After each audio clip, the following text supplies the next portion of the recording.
Hi, everybody, and welcome back to Mondays with Mark. It's Monday, and I'm Mark. Thank you so much for joining me again this week.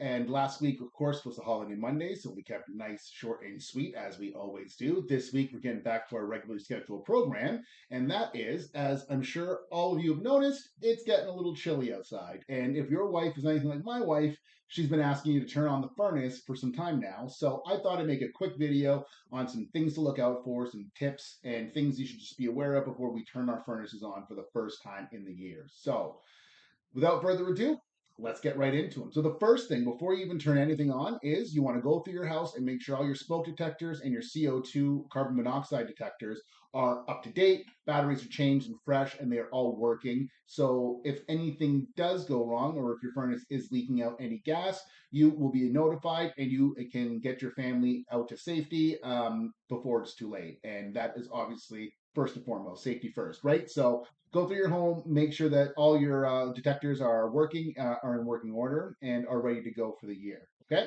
Then you're going to go to your thermostat.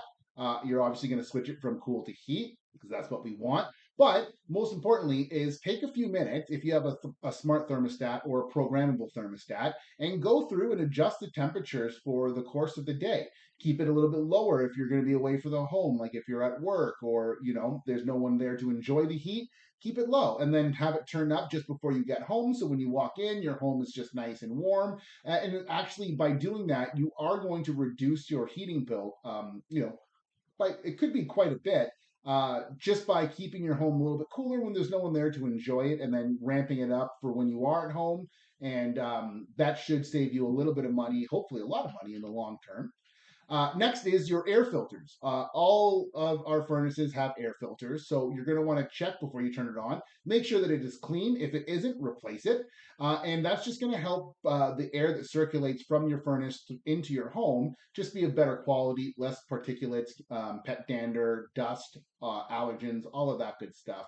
And typically, you want to change your filter every, depends on how many people are in your house, if you have pets, but typically it's anywhere between 2 to 4 months. For us, we actually have a dog and we have two long-haired cats, so we're pretty much every month and a half to 2 months we do switch ours out. And you do notice that the air just it's much better quality, and you're not breathing in any of that unpleasant particulates and things like that. And then, of course, lastly is once the furnace is turned on and the air is coming out through the ducts, you're initially going to get more than likely a little bit of a smell as all the dust that's been kind of accumulating over the past several months as we haven't been using it gets burnt off as the furnace heats up. So that's completely normal. What's not normal is that if that or any other odd or off smell persists for several hours. In that event, you're going to want to call a technician to come in and have a look at the unit and make sure that you're rectifying anything that may be wrong. You're also wanting to listen out for any signs or sounds that are uncommon or unusual. Rattling, clanking, banging, scraping, anything that just kind of seems off.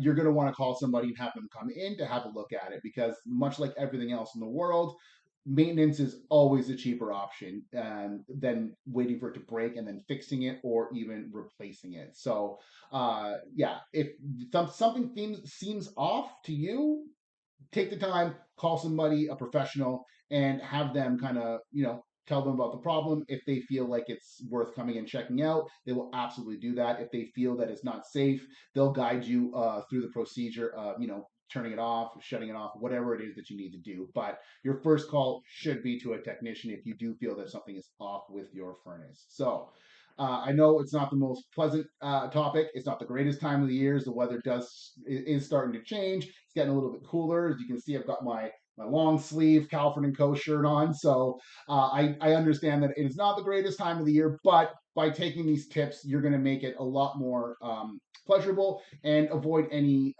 possible accidents with gas leaking or anything like that, because obviously safety first and the protection of you, your home, your family, your pets, everybody that lives in that house is absolutely paramount. So make sure you follow those tips. If you have any other tips that you haven't heard in this video and you feel are important, I'd love to hear them. You can leave them in the comments. I do read all the comments, and I will feature them in a follow-up Mondays with Mark if necessary. But I hope you guys found something useful. Hopefully, maybe even something that you didn't know.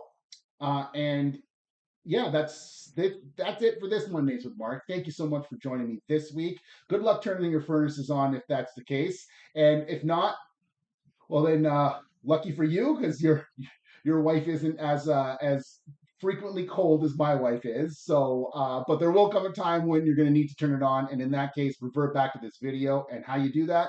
Well, make sure you like and subscribe to the channel so you can go back and watch all these videos at your leisure. So, thank you so much for joining me this week. I'll see you next Monday with Mark. Stay safe. I'll see you next week.